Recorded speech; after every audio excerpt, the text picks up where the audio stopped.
Hi, I'm Trevor Miyamoto, Consumer Service Manager for Rollerblade. Welcome to Technically Speaking, the first ever technical procedures video for the inline skate industry. During the next 15 minutes, we're going to show you some proven methods that will enhance the technical service you can give to your customers. There are a number of ways your shop can profit from being a good service center. Number one, it's an opportunity for your store to make extra money. Number two, it builds customer loyalty and increases repeat business. And number three, it provides an added service for your customers. But to be a quality service center, you need to do more than just put up the sign. We'll start with how to properly set up and outfit your back shop. Then we'll demonstrate step by step the right way to perform key maintenance, replacement, and repair procedures. We'll wrap it up by highlighting Rollerblade's warranty policy, which is critical for you to understand so your shop can be reimbursed for warranty work. A service area that's set up the right way is the first step in being efficient and productive. You can use any flat surface as a workbench, but we recommend one with a lip so small parts won't roll off. Although it's not necessary, a cobbler's anvil like this one will really make it easy to work on skates. You should have easy access to your tools and replacement parts. A pegboard like this is handy. It may seem anal to label the spots for the tools or to draw outlines around them, but it helps make sure all the tools are returned to the right place. That's especially important in a shop with a lot of technicians. Rollerblade recommends the following tools for its service centers. The most basic tools are the blade tool, which has a variety of uses, flathead and Phillips head screwdrivers, and two sizes of wrenches. You'll also want a poker or punch, a rubber mallet, and needle nose pliers. A piece of 1-inch thick foam will help you service bearings, which we'll cover later. You'll also need trays and bottles to store and clean parts, and a 5-inch long dowel to prop open skates. More advanced tools include a cordless screwdriver with hex head for quicker wheel replacement, and a drill in case a nut or bolt is stripped and you need to drill it out. The anvil press is used for riveting buckles and crimping skate shell eyelets. Your Rollerblade sales rep can tell you where to find an anvil press like this one. You can also talk to your Rollerblade sales rep if you don't have one of these handy parts organizers. The insert sheets are set up to help you with both your organization and your pricing structure. Use the organizer to hold brakes, bearings, buckles, and other components. You should carry an inventory of basic parts. Work with your Rollerblade sales rep to develop an inventory plan that's right for your store. Don't try to keep an inventory of liners and frames because there are more than 120 SKUs of liners and about 30 SKUs of frames. Special order liners and frames as you need them. Before we move on to service procedures, I want to remind you of the Rollerblade resources you have as you set up and outfit your shop. Check out the new Retail Sales and Service Manual, the Spare Parts Catalog, and the Service Center Price List. And always remember that you can call Rollerblade Consumer Service with any questions you have. That number is 1-800-232-ROLL.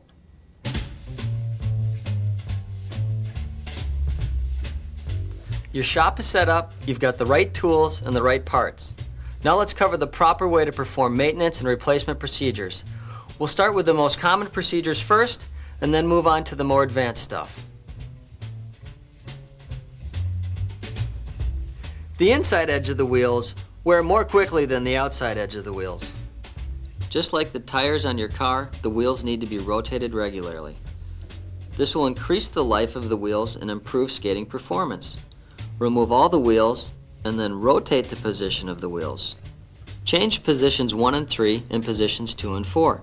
Also be sure to switch wheels from the right skate to the left skate and vice versa. Most skaters tend to have a stronger stride with one leg. That'll make the wheels wear unevenly. How do you know when it's time to replace a skater's wheels? It's a case-by-case evaluation, but there's a general rule of thumb.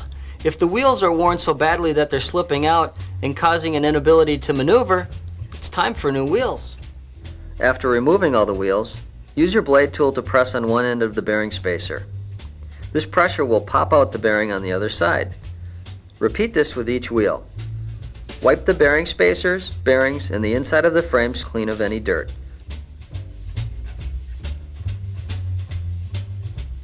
Put each bearing assembly back together with each new wheel and then reattach to the frame.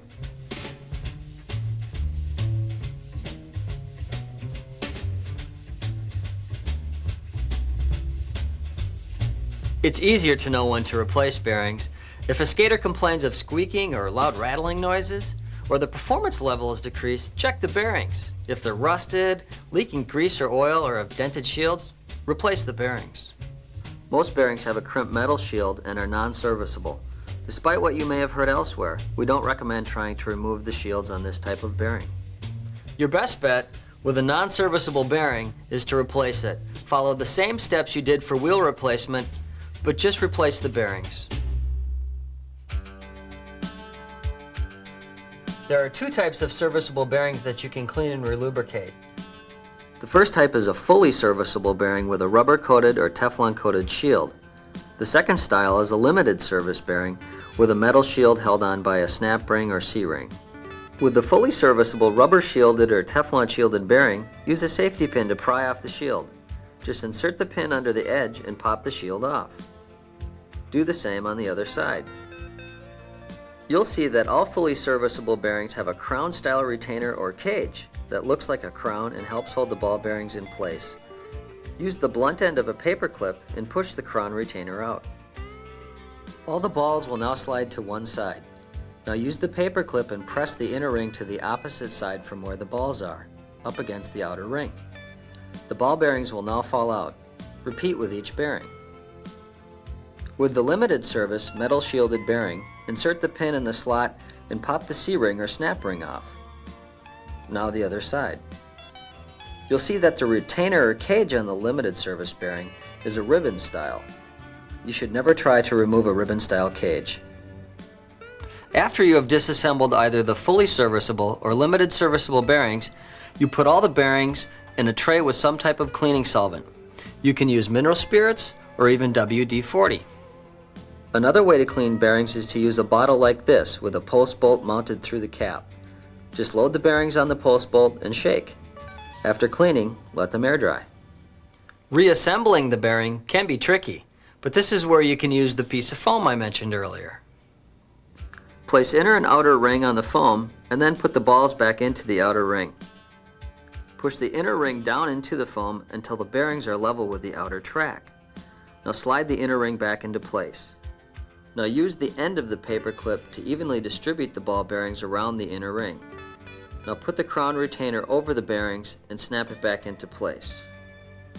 Replace the shield on the back side of the crown like this. You're ready now to relubricate the bearing. For an oil, we recommend the Black Hole Racing Performance or Recreational Formula. Squeeze 2 drops onto the balls and then slowly spin the bearing until the oil is distributed over the balls.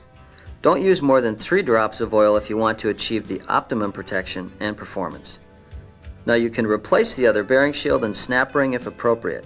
Repeat with other bearings. If you want to use a grease, we recommend a white lithium grease. Put a couple of dabs of grease on the ball bearings and then slowly spin the bearing.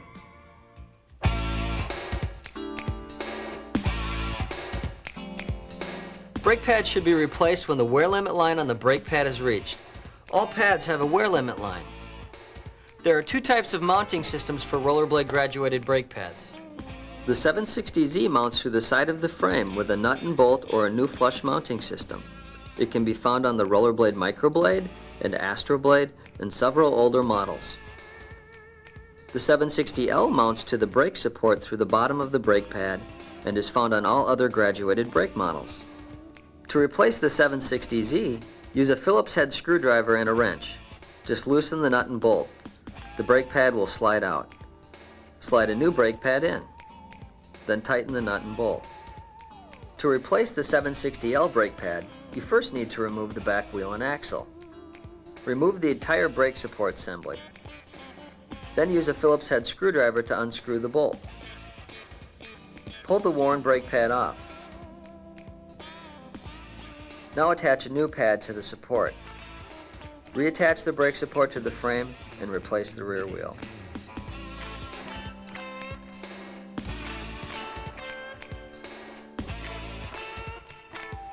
All ABT brake pads are replaced in a similar fashion.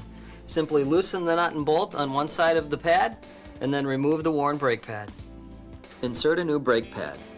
Swing the ABT brake arm into place and then tighten the nut and bolt. Make sure you don't over-tighten because it can interfere with the action of the ABT arm.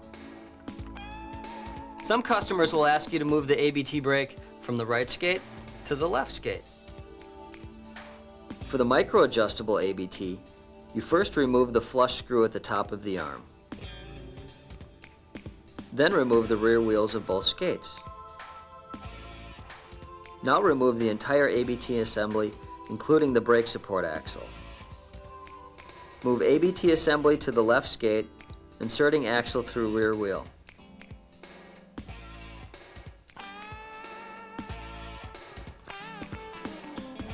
Positioning support properly and then reinserting screw at the top of the arm.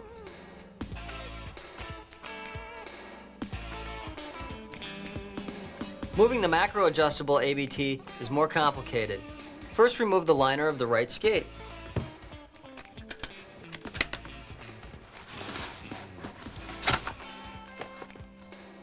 Now reach into shell and use an Allen wrench to loosen and remove the hexagonal headed screw in the rear of shell. Then remove the toggle pin from the top of the ABT arm. Next, slide the metal insert out using a pointed instrument or a needle nose pliers. Remove the axle and entire ABT brake assembly from the right skate. Remove the axle from the left skate and reassemble the ABT brake on the left skate.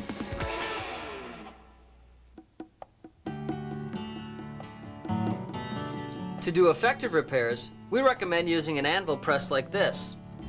You can get by using hand tools, but we think the investment in an anvil press is worth it. Depending on whether you are removing buckles, riveting on buckles, or crimping lace eyelets, you will use different sets of dies. One die goes on the top and the other on the bottom. We'll start with removing a broken buckle and then riveting on a new one. To remove a rivet, place a large circular die on top and a smaller, sharper die on the bottom. Place the buckle over the anvil arm, lining up the dies with the rivet. Then pull the anvil press lever down, forcing the rivet out.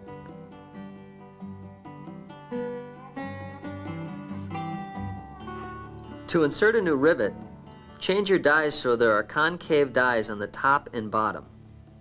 Now use transparent tape and secure a rivet washer on the back side of the shell over the buckle hole. Place the buckle over the hole and insert a rivet in the hole. Put over anvil arm and line up with dies. Pull anvil press lever down and push rivet cleanly into place. Remove the tape from the other side and make sure you made a clean crimp with no cracks. If you didn't make a good crimp, remove the rivet and try again. To replace a memory buckle, you don't need an anvil press or rivets. If you're having a problem with your lever or your strap, all you need to do is extend the strap to the end of the disc. Then reach inside the shell with a pair of pliers and squeeze the ends together. As you're squeezing the ends together, pull the strap from the disc. If you need to replace the base or the discs, first you need to warm the shell with a heat gun. Next, insert the long end of the base or the disc into position. Then press firmly, snapping the base or the disc into the shell. If you need to replace eyelets, use a procedure similar to riveting.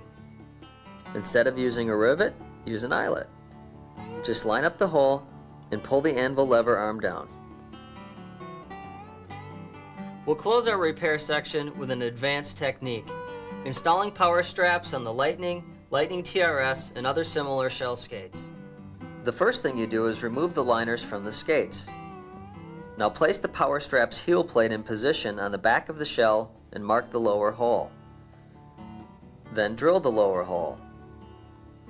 The next step is to put a rivet in the lower hole with the heel plate in position. Use the procedures we just covered in riveting buckles. After riveting the lower hole, you can now drill and rivet the upper hole. Make sure the heel plate is in the right position before drilling the upper hole. Repeat the same procedure with the other skate. Hang in there, we're almost done. I'm going to wrap up with a quick explanation of Rollerblade's warranty policy. Basically, there are two ways for your shop to be paid for the work you do on customers' skates. One way is directly from customers for the work you do. The other way is to be reimbursed by Rollerblade for work that is still covered by Rollerblade's warranty. In general, Rollerblade's warranty covers defective parts or workmanship for 6 months after a customer buys a skate. Your first step should be to call your Rollerblade customer service representative at 1-800-328-0171. Discuss the situation with your customer service rep. Depending on the situation, the customer service representative will then send you a return authorization form with one of 3 action codes. The repair code asks you to ship the skates back to Rollerblade using a pre-addressed label on the return authorization form. Rollerblade will then do any necessary repairs and send the skates back to you. The inspecting call code also means the skates should be shipped back to Rollerblade. But in this case, a technician will inspect the skates to see if the problem is covered by warranty. If so, the skates will be repaired and sent back to you. The credit code means you will be reimbursed for repair work that is covered by the warranty. You will be reimbursed for both parts and labor, but you must send the defective parts to Rollerblade using the pre-addressed labels on the return authorization form. Keeping proper records will help you to better track your warranty repairs. Ask your Rollerblade sales rep for these handy log forms. There's one for defective goods and another for product repair. The warranty program is easy to understand.